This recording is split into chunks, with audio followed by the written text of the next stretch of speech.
সমুদ্রে থাকা রুশ তেল সরবরাহ ও বিক্রির অনুমোদন দিয়েছে আমেরিকা। মধ্যপ্রাচ্যে শুরু হওয়া যুদ্ধে জ্বালানির দাম হঠাৎ বেড়ে যাওয়ায় এই সিদ্ধান্ত বলে জানিয়েছে ওয়াশিংটন।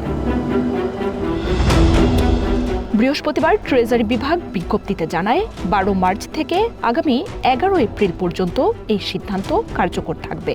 এই সময়ের মধ্যে সাগরে আটকে থাকা রাশিয়ার অপরিশোধিত তেল ও পেট্রোলিয়াম পণ্য সরবরাহ ও বিক্রি করতে পারবে দেশগুলো।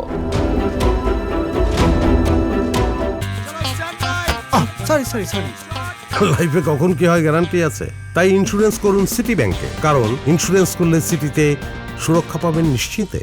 এক বিবৃতিতে আমেরিকার ট্রেজারি সেক্রেটারি স্কট বেসেন্ট বলেন, এই অনুমোদনের লক্ষ্য হল তেলের বৈশ্বিক সরবরাহ বাড়ানো, তবে এটিকে সীমিত ও স্বল্পমেয়াদী পদক্ষেপ বলেও উল্লেখ করেন তিনি। এর ফলে রাশিয়ার সরকার উল্লেখযোগ্য লাভবান হবে না বলেও দাবি তার। এদিকে ফক্স নিউজ জানিয়েছে, বৃহস্পতিবার পর্যন্ত ১২৪ মিলিয়ন ব্যারেল রুশ তেল সাগরের বিভিন্ন জলপথে রয়েছে। বিশ্বজুড়ে ৩০টি দেশ এই জ্বালানির গন্তব্য ছিল। ওয়াশিংটনের দাবির বিপরীতে গার্ডিয়ান এক প্রতিবেদনে জানিয়েছে, নিষেধাজ্ঞা শিথিলের আগেই ইরান যুদ্ধে রাশিয়ার জ্বালানি মুনাফা প্রায় $7 বিলিয়ন। ইউক্রেনে যুদ্ধ শুরুর পর রাশিয়ার অর্থনীতিকে বিপর্যস্ত করতে মস্কোকে নিষেধাজ্ঞায় জর্জরিত করে তোলে পশ্চিমারা। রুশ জ্বালানি ছিল এসব নিষেধাজ্ঞার সবচেয়ে বড় লক্ষ্য। যেসব দেশ রাশিয়া থেকে জ্বালানি আমদানি করত, তাদেরকে যুদ্ধের প্রত্যক্ষ সহযোগীর তকমা দিয়ে সেকেন্ডারি শুল্ক আরোপ করে ট্রাম্প প্রশাসন। রুশ তেল কেনায় ভারতীয় পণ্যে সব মিলিয়ে 50% শুল্কও আরোপ করা হয়।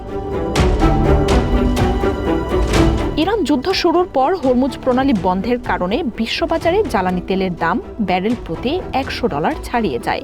অস্থিতিশীলতা বন্ধে পশ্চিমাদের মজুদ তেল ছাড়ার সিদ্ধান্তও খুব একটা কাজে আসেনি। এরপরই রুশ তেলের ওপর নিষেধাজ্ঞা শিথিলের আভাস দেন প্রেসিডেন্ট ট্রাম্প। ইউরোপের দেশগুলো এর বিরোধিতা করলেও বৃহস্পতিবার নিষেধাজ্ঞা শিথিলের ঘোষণা আসে। এর আগে গত সপ্তাহে ভারতকে রুশ তেল আমদানিতে 30 দিনের সুযোগ দেয় ট্রাম্প প্রশাসন, যার জেরে অন্য দেশগুলোও একই সুযোগের দাবি জানাতে থাকে। ইরান যুদ্ধের জেরে ট্রাম্প প্রশাসন রাশিয়ার ওপর আরও কিছু বিধিনিষেধ শিথিল করতে পারে বলেও আভাস দিয়েছে ট্রাম্প প্রশাসন। মার্জিয়া উপমা, ওয়ান ইন্টারন্যাশনাল ডেস্ক।